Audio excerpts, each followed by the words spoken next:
Это городок Азнакаево, который стоит у горы Чатыртау, которая самая высокая точка Татарстана, которая на самой границе с Башкортостаном. А это мамонты и носороги, которые тут обитали, кости которых археологи раскопали.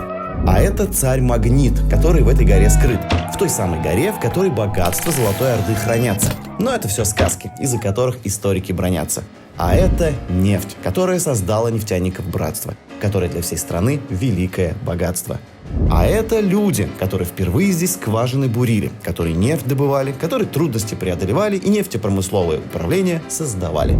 Итак, 541-я скважина близ села Азнакаево в 1950 году дала нефть. Это событие стало началом нового этапа. Спустя 6 лет, 1 ноября 1956 года, было создано управление Азнакаевскнефть, уже 4-е в семействе Татнефть. Именно здесь был проведен удачный эксперимент по созданию сплошного фронта воды по линии нагнетания. Между прочим, в СССР это было впервые.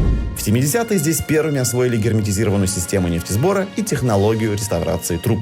А в лихие 90-е НГДУ Азнакаевскнефть сумела стать лучшим предприятием объединения Татнефть.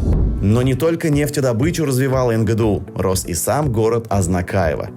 Это азнакаевцы, которых с каждым годом становилось все больше и больше, которые мечтали о красоте и комфорте.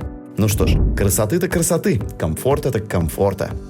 И вот век 21. Это бассейн огромный для людей, которые тут отдыхают, которые и спорт уважают, которые и спорткомплекс посещают. А это модные парки и скверы, которые горожан тишиной окружают, которые велодорожки предпочитают. В городе все это построила Татнефть. А это ребята, которые на соревнованиях побеждают, которых воспитал учитель, который настоящий радиолюбитель. А это лес, который в пробирках прорастает, которым потом планету озеленяют. А это школьники, которых все это увлекает и которым Татнефть помогает.